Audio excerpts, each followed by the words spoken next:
الحمد لله حمدا كثيرا طيبا مباركا فيه. الحمد لله على إحسانه والشكر له على توفيقه وامتنانه.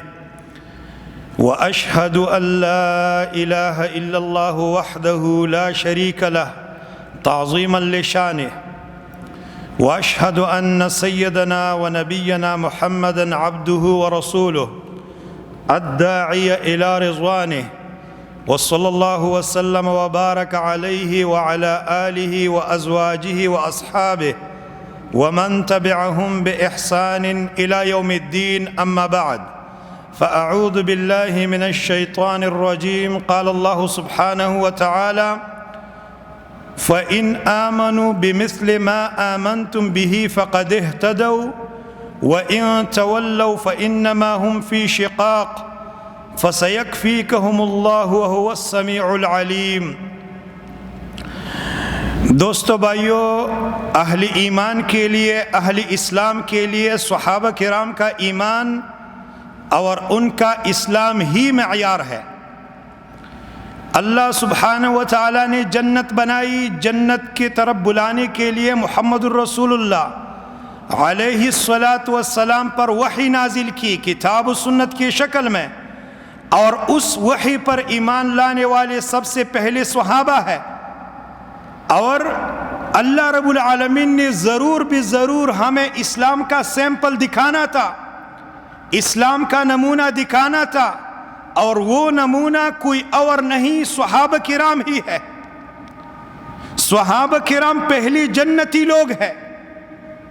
میرے بھائیو، آج کل لوگ محبت اہل بیت میں اندھے ہو کر مشرک اور کافر بن کر صحابہ کرام پر تبرہ کرتے ہیں، حالانکہ صحابہ کرام کی ایمان کو اللہ رب العالمین نے عام اہل اسلام کے لیے قیامت تک ہر آنے والے انسان کے لیے، اگر وہ اسلام پر رہنا چاہے، اسلام کو قبول کرنا چاہے، تو ان کے لیے اور اس کے لیے معیار اسلام صحابہ ہے. جس طرح اللہ رب العالمین کا فرمان ہے فَإِنْ آمَنُوا، اگر انہوں نے ایمان لایا، قیامت تک سارے انسانوں کے لیے غائب کا خطاب ہے، غائب کا صیغہ ہے. اگر انہوں نے ایمان لایا، بِمِثْلِ مَا آمَنْتُمْ بِهِ، جس چیز پر تم ایمان لائے ہو، جس طرح تم نے ایمان لایا ہے، اگر آنے والے سارے انسانوں نے ایمان لایا، فَقَدْ اهْتَدَوْا، تو یہ ہدایت پائیں گے. وَإِن تَوَلَّوْا، اگر لوگوں نے منہ پھیر لیا، یا خطاب ہے اگر تم نے منہ پھیر لیا، فَإِنَّمَا هُمْ فِي شِقَاقٍ، اگر انہوں نے منہ پھیر لیا تو جان لو کہ وہ بدبختی میں ہے، اللہ اور اس کے رسول کی مخالفت میں دور پڑے ہیں. فَسَيَكْفِيكَهُمُ اللَّهُ، اللہ رب العالمین ان کے لیے کافی ہو جائے گا، اللہ رب العالمین ان کو عذاب دینے پر کافی ہوگا. وَهُوَ السَّمِيعُ الْعَلِيمُ، اللہ رب العالمین سننے اور جاننے والا ہے. اللہ رب العالمین کا فرمان ہے أُولَئِكَ الَّذِينَ امْتَحَنَ اللَّهُ قُلُوبَهُمْ لِلتَّقْوَى لَهُمْ مَغْفِرَةٌ وَأَجْرٌ عَظِيمٌ. یہ وہ لوگ ہیں جن کے دلوں کو اللہ رب العالمین نے تقوی کے لیے جان لیا ہے اور تقوی کے لیے چن لیا ہے، اور تقوی کی اختبار میں یہ لوگ پاس ہو گئے ہیں. ان کے لیے مغفرت ہے اور بہت بڑا اجر ہے. میرے بھائیو، صحابہ کرام کے بارے میں تو کئی آیاتیں ہیں. اللہ رب العالمین نے فرمایا وَلَكِنَّ اللَّهَ حَبَّبَ إِلَيْكُمُ الْإِيمَانَ وَزَيَّنَهُ فِي قُلُوبِكُمْ وَكَرَّهَ إِلَيْكُمُ الْكُفْرَ وَالْفُسُوقَ وَالْعِصْيَانَ أُولَئِكَ هُمُ الرَّاشِدُونَ فَضْلًا مِّنَ اللَّهِ وَنِعْمًا وَاللَّهُ عَلِيمٌ حَكِيمٌ. اللہ رب العالمین نے فرمایا اے میرے نبی کے صحابہ، میں نے تمہارے دلوں میں ایمان کو مزین کیا ہے. میرے بھائیو، صحابہ کرام کی بات اللہ کر رہا ہے، فرما رہا ہے کہ میں نے تمہارے دلوں میں ایمان کو خوبصورت بنا دیا ہے، تقوی میں نے تمہیں پسندیدہ عمل بنا دیا ہے تمہارے لیے. اور اللہ رب العالمین نے فرمایا یہ اللہ رب العالمین کی نعمت ہے. میرے بھائیو، صحابہ کرام اہل اسلام کے لیے، اہل ایمان کے لیے معیار ہے.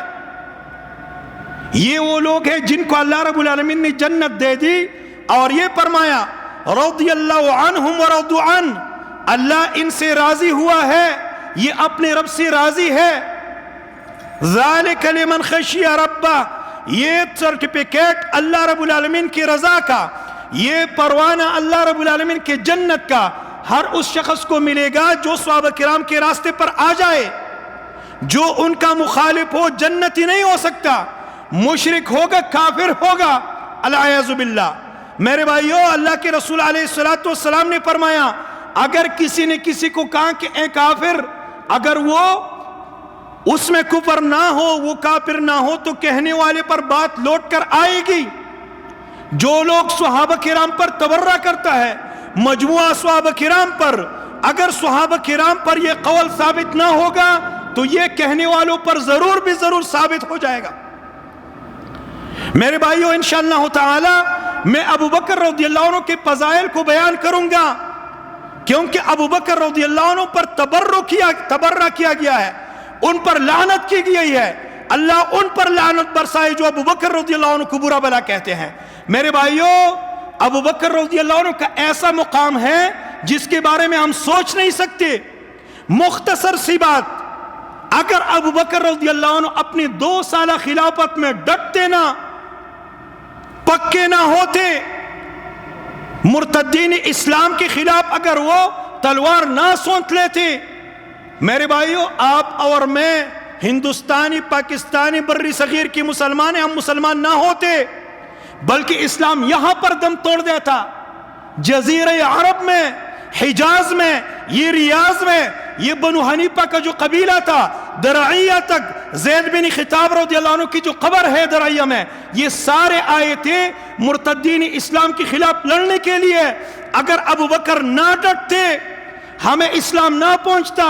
ہمیں تو اسلام تب پہنچا جب اسلام میں وہ لوگ دوبارہ داخل ہو گئے جو بہت سارے قبائل مرتد ہو گئے تھے، تب جا کر عمر رضی اللہ عنہ کے زمانے میں فتوحات آ گئی، اور پھر عثمان رضی اللہ عنہ کے زمانے میں، اور پھر زیادہ سے زیادہ امیر معاویہ رضی اللہ عنہ کے زمانے میں، اور ہمیں تب جا کے اسلام پہنچا۔ ابو بکر نہ ہوتا تو میرے بھائیو، اسلام جزیرہ عرب میں اسلام دم توڑ دیتا، یہ حقیقت ہے۔ میرے بھائیو، یاد رکھو، اللہ رب العالمین کا سارے صحابہ کرام کے لئے جنت کا سرٹیفکیٹ ہے۔ وَكُلًّا وَعَدَ اللَّهُ الْحُسْنَى، اللہ رب العالمین نے فرمایا لا يستوي منكم من انفق من قبل الفتح وقاتل اولئك الذين اعظم درجة من الذين آمنوا من بعد وقاتلوا۔ آیات کو میں بھول گیا تھوڑا۔ اللہ رب العالمین نے فرمایا لا يستوي منكم من انفق من قبل الفتح وقاتل، وہ لوگ جو فتح مکہ سے پہلے اسلام لائے اور انہوں نے اللہ کے راستے میں انفاق کیا، یہ ان جیسے نہیں ہے جو بعد میں اسلام لانے والے ہیں۔ لیکن آخر میں اللہ رب العالمین نے فرمایا وَكُلًّا وَعَدَ اللَّهُ الْحُسْنَى، سب کے ساتھ اللہ رب العالمین کا وعدہ ہے حسنہ کا، جنت الفردوس کا۔ آخری بات کہتا ہوں میرے بھائیو، اس پر ابھی میں نے تفصیلی درس کیا ہے اپنے مکتب میں، علی رضی اللہ عنہ کی قبر کہاں ہے، اس حوالے سے، کیونکہ مجھ سے سوال کیا گیا تھا کہ علی رضی اللہ عنہ کہاں دفن ہے۔ تو میرے بھائیو، اس حدیث کو میں نے بیان کر کے، صحیح مسلم کی حدیث ہے، ابو حیاج الاسدی اس کا راوی ہے، علی رضی اللہ عنہ کہتے ہیں الا ابعثک، کیا میں آپ کو اس کام کے لیے نہ بھیجوں، علی ما بعثنی، جس کام پر مجھے اللہ کے رسول نے بھیجا تھا، اللہ تدع قبرا مشرفا الا سویتا، کسی ایک قبر کو اونچا نہ چھوڑ، سب کو برابر کر دو۔ اور میرے بھائیو، علی رضی اللہ عنہ کی قبر معلوم نہیں ہے، یہ جو نجف میں قبر ہے یہ مغیرہ بن شعبہ رضی اللہ عنہ کی قبر ہے۔